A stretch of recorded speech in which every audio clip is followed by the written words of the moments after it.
Hello friends, welcome to our channel. இன்றைக்கி நம்ம என்ன பார்க்க போகிறோம் அப்படின்னா, அண்டர் கிரவுண்ட் வாட்டர் டேங்க், அதாவது நில தொட்டி வந்து கனியாமல் இருக்கணும், அதாவது நீர்க்கசிவு இருக்காமல் இருக்கணும்னா என்ன பண்ணணும் அப்படிங்கிறத பற்றி இந்த பதிவில் பார்க்கலாம். பெரும்பாலும் பார்த்திங்க அப்படின்னா நம்ம வந்து அண்டர் கிரவுண்ட் வாட்டர் டேங்க்கில் வந்து தண்ணி விட்டு வச்சுருப்போம். ஸோ ஒரு 2 நாள் 3 நாள் கழிச்சு பார்த்திங்க அப்படின்னா தண்ணி நம்ம எடுக்கலை அப்படின்னாலும் கொஞ்சம் குறைஞ்சிருக்கும். இதுக்கு காரணம் என்ன அப்படின்னா, அந்த தண்ணி வந்து கொஞ்சம் கொஞ்சமாக கனிஞ்சு வெளியில் போக ஆரம்பிச்சிருக்கும். ஸோ இதனால் வந்து பார்த்திங்க அப்படின்னா உங்களுக்கு வந்து அந்த தொட்டியோட லைஃப் டைம் வந்து குறைஞ்சிரும். ஸோ சீக்கிரமாக வந்து என்ன ஆயிரும் அப்படின்னா அது வந்து கொலாப்ஸ் ஆகிறதுக்கு வாய்ப்பு இருக்குது. ஸோ இந்த தண்ணி குறையிறதுங்கிறது நாளடைவில் என்ன ஆகும் அப்படின்னா தண்ணி கசிகிறது ரொம்ப அதிகமாக ஆரம்பிச்சிடும். ஸோ அதிகமாக ஆரம்பிச்சு அப்படின்னா பக்கத்தில் வந்து நம்ம அந்த தண்ணி சுற்றி வந்து என்ன பண்ணியிருப்போம் அப்படின்னா டைல்ஸ்லாம் வந்து போட்டிருப்போம்.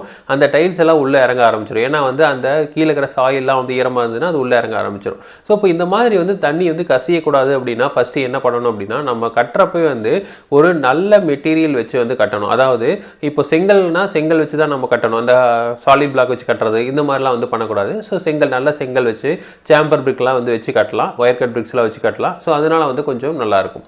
ரெண்டாவது பார்த்திங்க அப்படின்னா, அந்த வாட்டரை வந்து அரெஸ்ட் பண்ணுற டேம் ப்ரூஃப் கோர்சஸ் எல்லாம் இருக்கும். ஸோ அதையெல்லாம் வந்து நம்ம யூஸ் பண்ணலாம். ஸோ அந்த மாதிரி வந்து நம்ம சிமெண்ட்டில் கலந்து நம்ம யூஸ் பண்ணோம் அப்படின்னா அந்த தண்ணி வந்து வெளியேறதை கொஞ்சம் வந்து நம்மளால் தவிர்க்க முடியும். பெயிண்ட் அடிச்சுடுவாங்க நிறைய பேர், அது வந்து தேவையற்றது.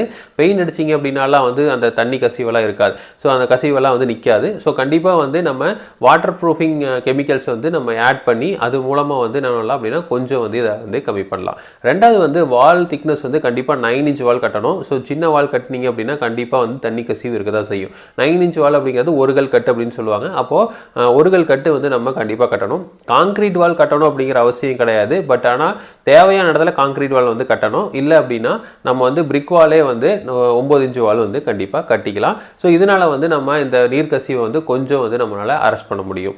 அடுத்தது பார்த்திங்க அப்படின்னா இந்த ஜாயின்ட்ஸ். ஸோ ஜாயின்ட்ஸை வந்து பக்காவாக வந்து பேக் பண்ணிடணும். ஜாயிண்ட்டில் வந்து ஏதாவது பிரச்சனை இருந்தது அப்படின்னா அங்கே தான் வந்து ஒழுக ஆரம்பிக்கிறதே வந்து அங்கே தான். ஸோ அப்போது நம்ம ஜாயிண்ட்டை வந்து ப்ராப்பராக வந்து பண்ணணும். அதே மாதிரி இப்போ இன்றைக்கி ஒரு நாள் வந்து கொஞ்சம் கட்டிட்டோம், அதுக்கப்புறம் வந்து மறுபடியும் கட்டுறோம் அப்படிங்கிறதுல நம்ம வந்து பார்த்திங்க அப்படின்னா நம்ம ப்ராப்பராக வந்து கட்டணும். ஸோ அந்த இடத்துலையும் வந்து பிரச்சனை வரும். ஏன்னா வந்து ஃபஸ்ட்டு இன்றைக்கி ஒரு நாள் கட்டியிருப்பாங்க, நாளைக்கு வந்து கட்டுவாங்க, அடுத்த நாள் ஒரு 4-5 நாள் சேர்ந்து கட்டுறாங்க அப்படின்னா ஸோ ஒவ்வொரு டைமும் வந்து அந்த கொஞ்சம் வந்து கான்சியஸாக வந்து கட்டணும். அப்படி கட்டினா அந்த இடத்துல வந்து எந்த பிரச்சனையும் வராது. இல்லைன்னா அந்த இடத்துல தான் வந்து ஒழுகவே ஆரம்பிக்கும். அதே மாதிரி கீழே போகிற பிசிசி வந்து கொஞ்சம் நல்லா ரிச்சாக வந்து போடணும். அதாவது சிமெண்ட் கொஞ்சம் அதிகமாக இருக்கிற மாதிரி பிசிசி வந்து போடணும். ஸோ பிசிசி போட்டு அதுக்கு மேலே தலை வச்சு அதுக்கு மேலே பால் ஊற்றி தேய்க்கணும். ஸோ அந்த இடத்துல வந்து ஏதாவது பிரச்சனை பண்ணிங்க அப்படின்னாலும் உங்களுக்கு வந்து தண்ணி வந்து கீழே ஒழுகிறதுக்கு ஆரம்பிச்சிடும். மேக்ஸிமம் வந்து தண்ணி எங்கே ஒழுகும் அப்படின்னா சைடில் தான் ஒழுகும், கீழே வந்து அதிகம் ஒழுகாது.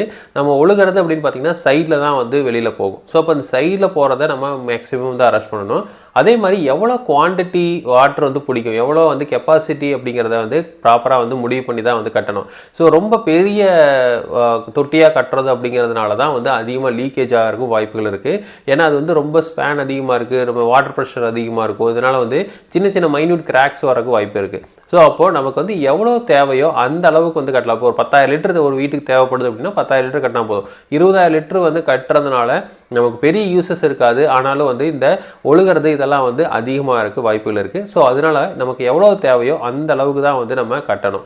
அடுத்தது வந்து பார்த்திங்க அப்படின்னா ப்ராப்பர் ஒர்க்மேன்ஷிப். ஸோ அதை கட்டுறவங்க வந்து ப்ராப்பராக வந்து கட்டணும். ஸோ நல்ல வேலை தெரிஞ்ச ஆளுகளை வச்சு கட்டிங்க அப்படின்னா அதை வந்து நல்லா பேக் பண்ணி கட்டுவாங்க. அப்படி கட்டுறப்போ கண்டிப்பாக ஒழுகாது. இல்லை அப்படின்னா அந்த சிமெண்ட்டெல்லாம் வந்து ப்ராப்பராக சிமெண்ட் மாட்டர்லாம் வந்து கலவையெல்லாம் வந்து ப்ராப்பராக போடாமல் கட்டினாங்க அப்படின்னா அதில் வந்து கேப் இருந்ததுன்னா ஈஸியாக வந்து வெளியில் போயிடும். ஸோ அப்போ கட்டுற ஆளும் வந்து ஓரளவுக்கு நல்ல ஆளாக வச்சு கட்டணும். ஸோ இப்படிலாம் பண்ணோம் அப்படின்னா கண்டிப்பாக வந்து அந்த நீர் கசிவு வந்து முடிஞ்ச அளவுக்கு குறைக்கலாம். ஸோ அதாவது சுத்தமாக வந்து நம்ம அரெஸ்ட் பண்ண முடியாது. ஸோ இப்போ வந்து ஒரு 10,000 லிட்டர் இருக்குது அப்படின்னா அதில் 1 லிட்டர் 2 லிட்டர் தண்ணி வெளியே போகுது அப்படின்னா நமக்கு தெரியாது. ஸோ இது வந்து ஒரு 100 லிட்டர் வெளியே போகுது அப்படிங்கிறப்ப தான் அது வந்து பிரச்சனையாக மாறும். ஸோ அந்தளவுக்கு பிரச்சனைக்கு போகாமல் வந்து நம்ம தடுக்கிறது நல்லது. ஸோ இதே மாதிரி இன்ஃபர்மேஷன் உங்களுக்கு தொடர்ந்து வேணும் அப்படின்னு எங்கள் சேனலை சப்ஸ்கிரைப் பண்ணுங்கள். தேங்க்யூ.